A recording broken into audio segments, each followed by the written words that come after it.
Il y a seulement 48 heures, ce conflit ressemblait encore à un face-à-face classique entre les États-Unis, Israël d'un côté et l'Iran de l'autre. Aujourd'hui, la situation a radicalement changé. On parle désormais de 5 fronts actifs simultanés, d'un allié de l'OTAN qui se retire ouvertement des opérations et d'un deuxième passage stratégique mondial potentiellement sur le point de fermer complètement. Au milieu de cette escalade fulgurante, Donald Trump envoie 2 messages totalement contradictoires dans la même journée. Dans cette analyse approfondie, je vais vous montrer étape par étape comment, en à peine 48 heures, entre le samedi 28 et le lundi 30 mars 2026, cette guerre impliquant l'Iran a changé de dimension. Nous ne sommes plus face à une simple campagne aérienne ciblée ou à des échanges de missiles limités. Nous sommes entrés dans une phase beaucoup plus complexe, multifrontale et imprévisible. Et le plus inquiétant, c'est que ni à Washington, ni à Téhéran, ni dans les capitales européennes, personne ne semble véritablement préparé aux conséquences qui pourraient suivre. Si vous voulez comprendre en profondeur ce qui se joue réellement derrière les gros titres sensationnels, restez avec moi jusqu'à la fin. Nous allons décortiquer les faits, les déclarations, les mouvements militaires, les implications économiques et les dynamiques géopolitiques. Et si vous appréciez ce type d'analyse factuelle, rigoureuse et sans parti pris, pensez à vous abonner. Cela prend 2 secondes et permet à ce genre de contenu indépendant d'exister face aux récits souvent orientés des médias traditionnels.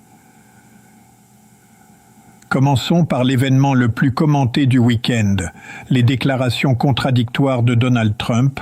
Dimanche 29 mars 2026, alors qu'il se trouve à bord d'Air Force One, le président américain Donald Trump s'exprime devant la presse et fait 2 annonces majeures, presque contradictoires, dans le même échange. Première déclaration. Il affirme avoir obtenu de l'Iran l'autorisation de laisser passer des pétroliers à travers le détroit d'Ormuz. Selon ses propres mots, une vingtaine de navires auraient reçu le feu vert pour traverser dès le lundi matin. Il présente cela comme un signe de respect et de progrès dans les négociations, suggérant que l'Iran fait un geste de bonne volonté. Deuxième déclaration, dans le même souffle. Il menace de détruire totalement les infrastructures énergétiques iraniennes si les négociations n'aboutissent pas rapidement. Centrales électriques, puits de pétrole, installations stratégiques comme l'île de Karg et même potentiellement les usines de dessalement, tout est explicitement mentionné. Il parle d'oblitérer ces sites et de conclure le séjour américain en Iran de manière spectaculaire. Prenez un instant pour mesurer pleinement la portée de cette dualité. Le même jour, le même dirigeant de la première puissance mondiale parle à la fois de négociations diplomatiques et d'anéantissement total des capacités énergétiques d'un pays. C'est un mélange classique de la stratégie trumpienne, carotte et bâton, mais poussé ici à un niveau d'intensité extrême, dans un contexte où les marchés mondiaux sont déjà sous tension. Cette ambivalence n'est pas nouvelle dans la rhétorique de Trump, mais dans le cadre d'un conflit actif impliquant des frappes militaires, des blocages de détroits et des déploiements de troupes, elle prend une dimension particulièrement volatile. D'un côté, elle vise à projeter une image de force et de contrôle. Nous négocions en position de force. De l'autre, elle envoie un signal clair à Téhéran. Le temps est compté et les conséquences d'un échec seraient dévastatrices. Maintenant, regardons les faits vérifiables derrière ces déclarations sans nous contenter des interprétations officielles.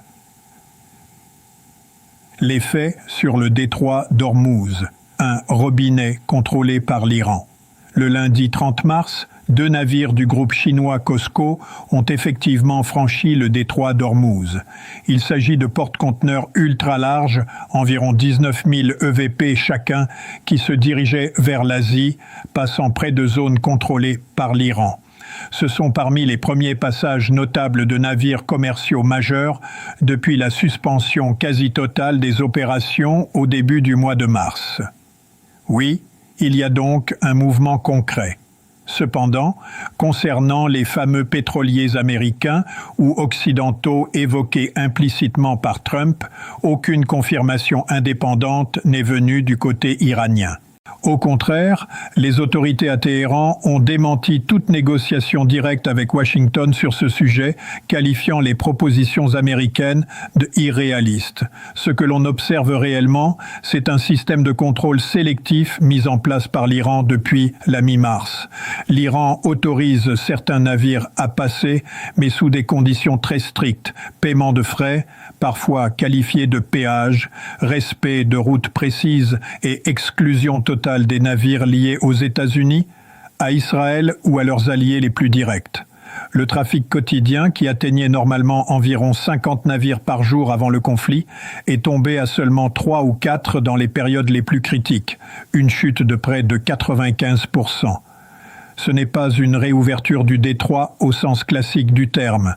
C'est plutôt un robinet que l'Iran ouvre et ferme progressivement, selon ses propres règles et ses intérêts stratégiques.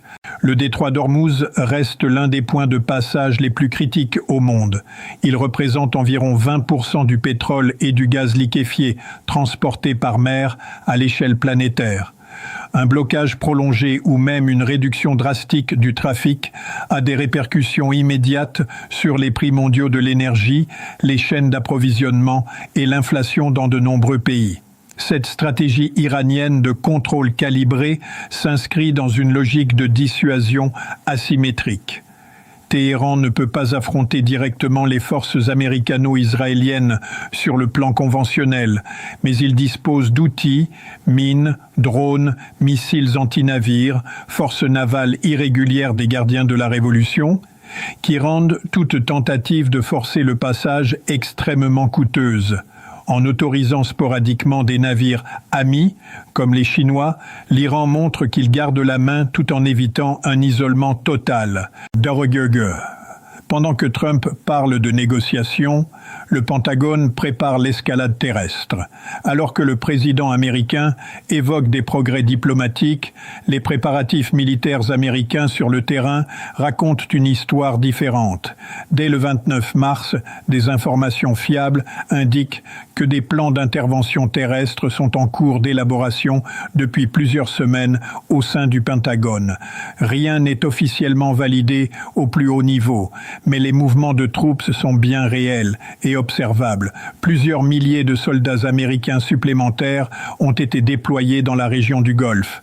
On parle d'unités amphibies, Marines, de forces aéroportées, notamment des éléments de la 82e division aéroportée, et au total, près de 50 000 soldats américains sont désormais positionnés ou en route vers le Moyen-Orient. Cela inclut des porte-avions, des navires amphibies et des capacités logistiques massives. Une cible revient avec insistance dans les analyses militaires, l'île de Kargelige. Située dans le golfe Persique, cette petite île, environ un tiers de la superficie de Manhattan, constitue le point central des exportations pétrolières iraniennes. Elle gère près de 90% du brut iranien exporté. Sur le papier, une prise de l'île par des forces amphibies et aéroportées est techniquement envisageable, surtout après les frappes aériennes américaines qui ont déjà endommagé ses défenses aériennes et son aérodrome début mars. Mais la tenir durablement sous la pression constante de missiles balistiques, de drones kamikazes, de mines marines et de forces iraniennes locales est une toute autre affaire. Les experts militaires soulignent les risques élevés, pertes potentielles importantes, nécessité d'un soutien logistique massif qui deviendrait lui-même une cible et risque de contamination environnementale en cas de dommages aux installations pétrolières. Un autre scénario étudié en parallèle concerne la récupération ou la sécurisation de matières nucléaires sensibles en Iran. Là encore, les défis sont colossaux. Logistique complexe en territoire hostile, risque de radiation et probabilité élevée de résistance acharnée des forces iraniennes ou de groupes proxy. Ces préparatifs terrestres montrent que, derrière la rhétorique de négociations en cours, l'option militaire reste bien vivante. Trump a d'ailleurs évoqué publiquement l'idée de prendre le pétrole en Iran, comparant cela à des opérations passées, comme au Venezuela.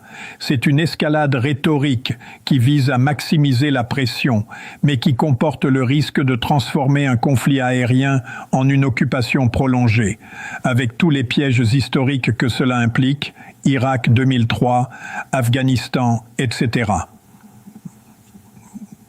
L'extension du conflit. Les Houthis ouvrent un nouveau front au sud. Le conflit ne se limite plus au duo États-Unis-Israël. Iran. Le 28 mars, les forces Houthis du Yémen annoncent leur première frappe directe contre Israël, suivie d'une seconde attaque combinée, missiles et drones, le lendemain. Bien que ces attaques aient été interceptées par les défenses israéliennes sans causer de dommages majeurs, leur signification stratégique va bien au-delà de l'impact immédiat. Les Houthis, soutenus par l'Iran, ne visent donc pas seulement Israël. Ils contrôlent l'accès au détroit de Bab el-Mandeb, passage critique entre la mer Rouge et le golfe d'Aden.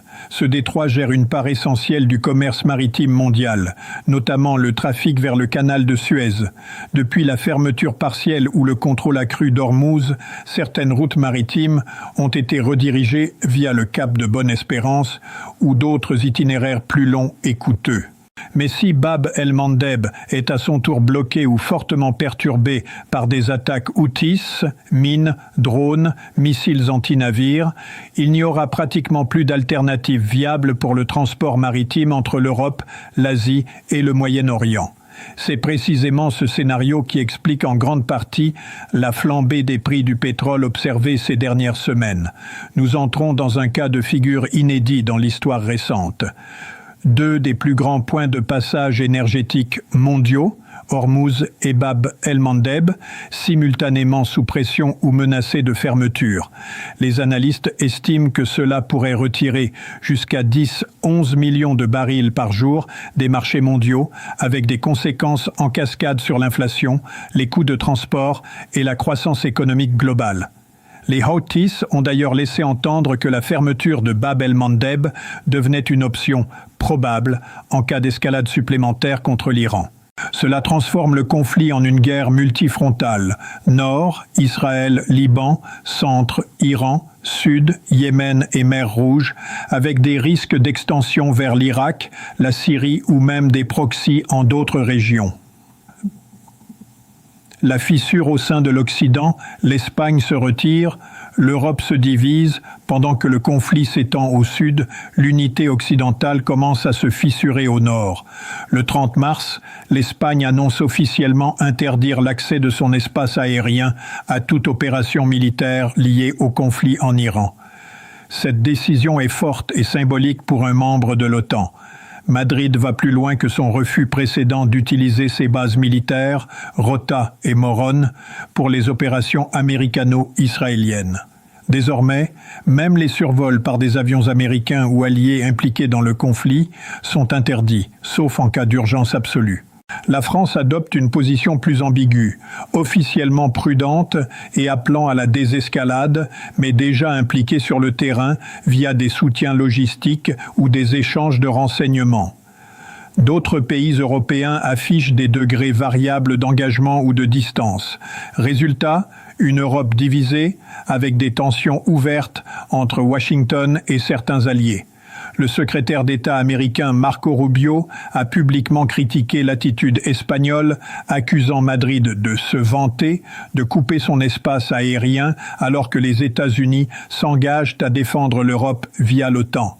Trump lui-même a multiplié les critiques envers la France et d'autres partenaires jugés peu utile. Cette division a un coût direct et immédiat. Les prix du pétrole ont explosé.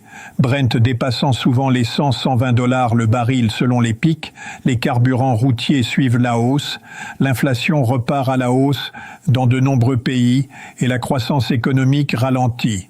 Les compagnies de transport maritime revoient leurs itinéraires, augmentent leurs tarifs et les marges bénéficiaires de certains acteurs du secteur énergétique explosent paradoxalement, tandis que les consommateurs et les industries paient la facture. Prendre du recul, une dynamique globale qui s'accélère. Ce que nous observons n'est pas une série d'événements isolés ou fortuits, c'est une dynamique globale qui s'accélère de manière dangereuse. Trump tente de projeter une image de maîtrise. Il alterne entre annonces optimistes sur les négociations et menaces spectaculaires pour maintenir la pression. L'Iran joue la carte de la durée et de la symétrie, contrôle sélectif des détroits, utilisation de proxy, outils, etc., et résilience face aux frappes aériennes. Le Pentagone prépare des options terrestres risquées, montrant que l'administration envisage sérieusement une phase plus invasive.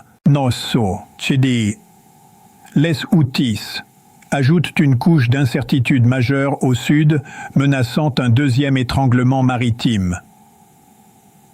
Les alliances occidentales se fragilisent, avec des fissures visibles au sein de l'OTAN et de l'Union européenne. La conclusion qui s'impose est simple. Il n'y a pas de sortie rapide en vue. Nous entrons dans une phase potentielle d'enlisement où les coûts économiques, humains et stratégiques pourraient s'accumuler rapidement. La grande question, Trump va-t-il lancer une opération terrestre? Et si oui, que se passe-t-il lorsqu'une guerre présentée comme courte et ciblée se transforme en un conflit prolongé avec occupation de territoire ou gestion de points stratégiques comme Karg? Une intervention terrestre sur Karg ou le long des côtes iraniennes poserait des défis logistiques énormes. Il faudrait non seulement prendre l'objectif, mais le sécuriser contre des contre-attaques incessantes, missiles, drones, guérillas.